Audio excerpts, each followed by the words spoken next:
Dan selanjutnya teman-teman, saya akan membagikan 3 cara sederhana bagaimana mempengaruhi orang lain ya, mempengaruhi orang lain supaya orang ini tunduk patuh menuruti kemauan Anda.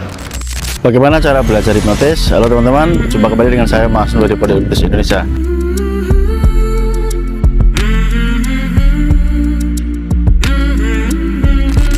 Selamat malam, jumpa kembali dengan saya Mas Nur dari Pondok Hipnotis Indonesia. Oke teman-teman, menyambung video yang kemarin, yaitu 9 trik bagaimana Anda bisa membuat seseorang ini menyukai Anda, nyaman dengan Anda, dan bisa jatuh cinta dengan Anda.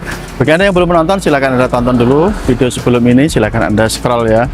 Dan sekali lagi, buat Anda yang hari ini sudah mendaftar di kelas privat Mahir Hipnotis, saya ucapkan banyak terima kasih. Ataupun buat teman-teman yang hari ini sudah membeli ebook saya, ebook kitab Mahir Hipnotis. Berbicara tentang ilmu pikiran teman-teman, berbicara tentang ilmu hipnotis adalah sesuatu hal yang sangat menarik sekali. Alasannya kenapa ya? Karena tidak bisa dipungkiri bahwa ilmu hipnotis itu tidak bisa lepas dari kehidupan kita sehari-hari. Karena kita di dalam menjalani hidup dan kehidupan ini satu sama lain saling mempengaruhi. Benar apa benar, ya kan? Setiap orang, setiap individu kepengennya adalah kata-katanya didengar, kata-katanya diperhatikan, disimak. Lebih-lebih kata-katanya ini dituruti, tentu akan sangat menyenangkan. Berbanding terbalik bila Anda berusaha berkata kepada orang lain, tapi orang lain ini tidak mendengarkan Anda, alias mengabaikan perkataan Anda. Nah, itu akan membuat Anda kecewa kan? Seperti orang tua diabaikan oleh anak-anaknya, seorang pemimpin diabaikan oleh anak buahnya, seorang teman disepelekan, tanda kutip, ya setiap kata-katanya ini tidak dianggap oleh temannya. Nah, ini membuat orang akan merasa tidak nyaman. Teman-teman, sebelum saya melanjutkan tip yang luar biasa supaya Anda ketika ingin mendalami ilmu hipnotis, ilmu hipnoterapi ini, terlebih dahulu saya ingin memberikan penjelasan ya. Saya akan menjawab pertanyaan, apakah hipnotis ini bisa digunakan untuk menyembuhkan orang yang sakit? Oke, saya akan memberikan penjelasan yang sederhana terlebih dahulu supaya Anda bisa menyimpulkan dan memahami teman-teman. Kalau Anda sakit ya, sakit fisik maksudnya, sakit fisik ya, cocoknya Anda datangnya ke medis, ke dokter, karena yang sakit itu adalah fisik. Maka ketika Anda datang ke dokter, Anda disebut sebagai pasien karena Anda sakit secara fisik. Nah, bila dokter memeriksa Anda ya, memeriksa Anda, kemudian dokter mendiagnosa, oh ternyata bapak atau ibu ini dalam keadaan sehat, sudah saya cek semuanya, kadar gulanya normal, macam-macamnya normal begitu, tapi Anda merasa sakit, Anda ternyata cemas. Dokter berkata, oh ini ternyata akibat Anda terlalu banyak kepikiran, gitu ya. Maka Anda boleh mendatangi seorang hipnoterapis ya, seorang penghipnotis untuk dilakukan proses hipnoterapi. Posisi Anda ketika mendatangi seorang hipnoterapi atau seorang penghipnotis disebut dengan klien. Ya, jadi orang yang datang ke seorang penghipnotis atau seorang hipnoterapis ini bukan orang yang sakit, tapi orang yang sehat. Sehat secara fisik ya, sehat secara fisik. Tapi orang tersebut mengalami masalah di pikiran, seolah-olah merasa sakit. Contohnya apa? Mengalami gangguan tidur, mengalami kecemasan, mengalami ketidaknyamanan, takut bepergian, adanya fobia, adanya anxiety, kecemasan tadi, dan lain sebagainya. Ini cocok ya jika Anda berkonsultasi dan mendapatkan pelayanan seorang hipnoterapis, teman-teman. Kemudian yang ketiga, bila Anda kaitannya dengan spiritual Anda yang lagi turun ya, mungkin ibadah Anda lagi tidak konsisten ya, iman Anda merasa Anda imannya turun, maka Anda mendatangi tokoh agama sesuai dengan agama yang Anda anut ya, maka akan diberikan bimbingan dan arahan sesuai dengan kitab masing-masing agama Anda. Anda di situ disebut sebagai umat ya, umat. Anda datang ke tokoh spiritual, ke tokoh agama. Kemudian yang keempat selanjutnya berkaitan dengan energi. Ya, di sini ya, berkaitan dengan energi di sini maksudnya hubungannya dengan nafas ya. Energi itu hubungannya dengan nafas. Coba Anda tidak bernafas, apa yang terjadi? Ya, Anda akan mati. Artinya apa, teman-teman? Kesimpulannya tadi yang pertama, kalau Anda sakit ya, sakit fisik ya, datangnya ke tenaga medis. Tapi kalau Anda merasa gangguan pikiran, datangnya ke seorang penghipnotis, seorang hipnoterapis. Tapi kalau Anda merasa bermasalah dengan keimanan Anda, datanglah ke tokoh agama Anda, bukan ke orang hipnoterapis. Tapi jika Anda mengalami masalah energi ya, Anda kurang semangat, contohnya Anda merasa hidup Anda ini tidak bergairah ya, padahal Anda berusaha untuk semangat di dalam hidup gitu loh, tapi faktanya Anda merasa loyo, itu energi Anda turun, Anda boleh datang ke seorang hipnoterapis, teman-teman. Jadi hipnoterapis itu menangani di nomor 2 dan nomor 4 ya tadi. Oke, dipahami ya, ini terjawab. Kemudian yang ingin saya berikan di video ini adalah tujuan seseorang belajar hipnotis itu apakah ingin mengubah seseorang menjadi orang yang baru, orang yang lain gitu ya, menjadi karakter yang baru, karakter yang lain. Tidak, teman-teman. Seorang penghipnotis ya, ini ketika mendalami kemampuan ilmu hipnotis ini ya, seorang penghipnotis ketika mendalami dan mempraktekkan ilmu hipnotis ini, tujuannya adalah untuk mengeluarkan versi terbaik dari orang lain atau dirinya ya. Kalau dia belajar untuk dirinya ya, otomatis dirinya menjadi versi terbaik dari dirinya. Begitu pula ketika ada klien yang datang ya, dilakukan proses hipnotis atau hipnoterapi atau bentuk lainnya, tujuannya adalah untuk mengeluarkan potensi di dalam diri orang tersebut supaya menjadi versi terbaik yang ada di dalam dirinya. Karena kebanyakan dari kita masyarakat ini ya, banyak yang salah ya. Salah apa? Dalam arti salah untuk menempatkan potensi dirinya. Contoh ya, ini tentang, kita bicara singgung tentang masalah sekolah sedikit ya, tentang pendidikan ya. Kenapa anak-anak sekolah ini diajari oleh banyak guru? Banyak guru, maksudnya apa maksud banyak guru? Satu anak disuruh untuk belajar banyak ilmu pengetahuan kan, macam-macam ya. Buktinya banyak guru yang mengajari anak sekolah tersebut.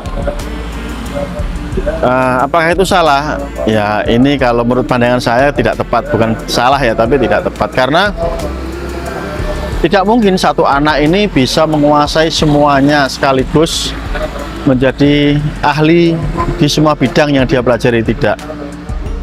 Ya paling 1 maksimal 2 lah gitu. Maka ketika Anda mempunyai anak, kemudian ternyata anak Anda itu lemah di hitung-hitungan ya, tapi anak Anda itu suka dengan seni gitu. Lah, ngapain Anda kursuskan atau Anda ikutkan di kelas bimbingan matematika? Buat apa? Percuma. Mending anak Anda kursuskan di bidang seni atau musik ya, sesuai dengan karakter dia, maka akan menjadi potensi yang luar biasa, teman-teman. Anak Anda suka olahraga, ya Anda ikutkan. Olahraganya apa? Suka sepak bola, Anda ikutkan di kelas sepak bola SSB atau ya, intinya seperti itu. Contoh ya, sebagai gambaran ya, setiap manusia atau pribadi ini mempunyai kemampuan unik masing-masing, jadi tidak sama. Jangan dipaksa ya untuk menjadi sama, tidak. Ya kesalahannya itu kan karena kurikulum kita itu memaksa orang untuk menjadi sama, itu kesalahan fatal. Sebentar lagi saya jelaskan ya.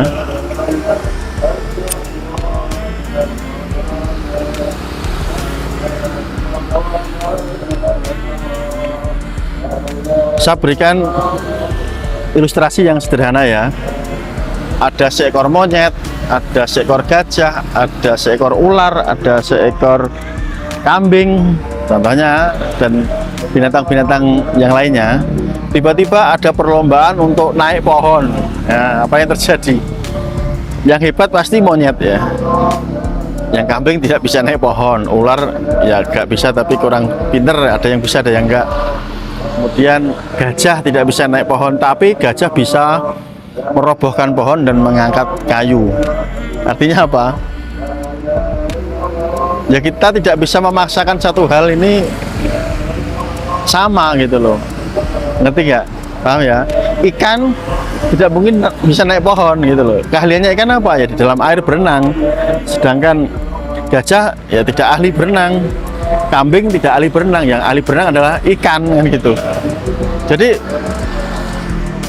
seseorang yang bisa mengeluarkan potensi sesuai dengan keunikannya masing-masing itu akan menjadi maksimal. Ngerti ya gambarannya teman-teman? Ya, dipahami? Jadi sebagai seorang yang mengerti tentang ilmu pikiran, yang paham tentang ilmu hipnotis, ya seharusnya Anda mulai berpikir tidak memaksakan pendidikan ke anak Anda, ya bahkan untuk Anda sendiri untuk menguasai semua bidang. Tidak cukup satu, ya satu sajalah Anda kuasai secara benar, secara ahli, secara maksimal, itu akan menjadi hebat gitu ya.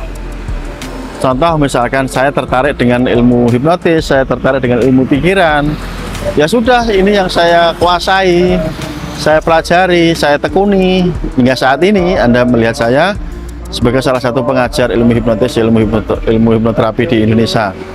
Itu ya, itu contohnya teman-teman. Saya tidak perlu belajar teknik sipil, cara membangun jembatan atau insinyur, ya, tidak perlu, karena saya lemah di sana.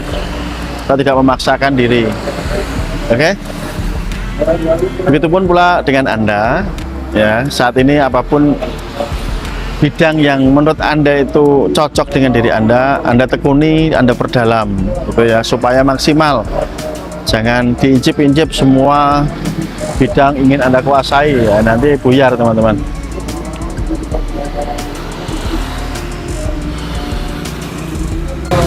Dan selanjutnya teman-teman, saya akan membagikan 3 cara sederhana bagaimana mempengaruhi orang lain, ya, mempengaruhi orang lain supaya orang ini tunduk patuh menuruti kemauan Anda. Cara yang pertama yang bisa teman-teman lakukan yaitu Anda harus bisa mematahkan belief atau keyakinan orang tersebut. Maksudnya apa? Mematahkan keyakinan. Contoh ketika Anda sedang berdiskusi dengan orang tentang satu topik, satu hal gitu. Contoh nyata misalkan ada orang yang berkata, ini seorang wanita berkata, "Wah, semua laki-laki itu sama." Maksudnya sama gimana? Ya semua laki-laki itu brengsek, semua laki-laki itu jahat, semua laki-laki itu playboy. Nah, kata-katanya dia kan menggunakan bahasa semua laki-laki. Anda bisa mematahkan keyakinannya dia, karena dia berkeyakinan bahwa semua laki-laki. Anda tanya, apakah itu termasuk bapak kamu? Apakah itu termasuk adik laki-laki kamu? Apakah itu termasuk kakak laki-laki kamu? Ya, dia akan berpikir, oh iya ya, ternyata tadi yang saya bilang semua, ternyata nggak semua gitu loh. Apakah termasuk tetangga sebelah rumahmu? Kan enggak. Ya ternyata setelah diselidiki ya cuma 2 atau 3 orang yang nyakitin dia, tapi dia menganggap semua, kan gitu. Itu kesalahan fatal. Cacat dalam berlogika gitu loh. Ya itu yang Anda harus patahkan keyakinannya dia, Anda patahkan. Kemudian yang kedua, setelah Anda bisa mematahkan keyakinan orang tersebut, barulah Anda memperdalam keyakinan Anda untuk Anda masukkan ke dia, ya, Anda masukkan keyakinan Anda ke dia. Contoh tadi kasus setiap laki-laki itu adalah brengsek ya. Ternyata setelah Anda bisa mematahkan, Anda bisa memberikan opsi. Ada nggak di antara teman kamu atau orang yang kamu kenal nih, yang menurut kamu ini baik, menurut kamu aja deh. Nah, dia akan mencari-cari, oh ternyata ada di antara laki-laki yang dia ada kenal, ternyata ada 1 atau 2 orang yang menurut dia itu baik. Nah, baru Anda perdalam di situ. Coba kamu kenali dia lebih lanjut lagi, kamu kenali dia lebih dalam lagi. Gitu ya. Paham ya? Kemudian diperdalam.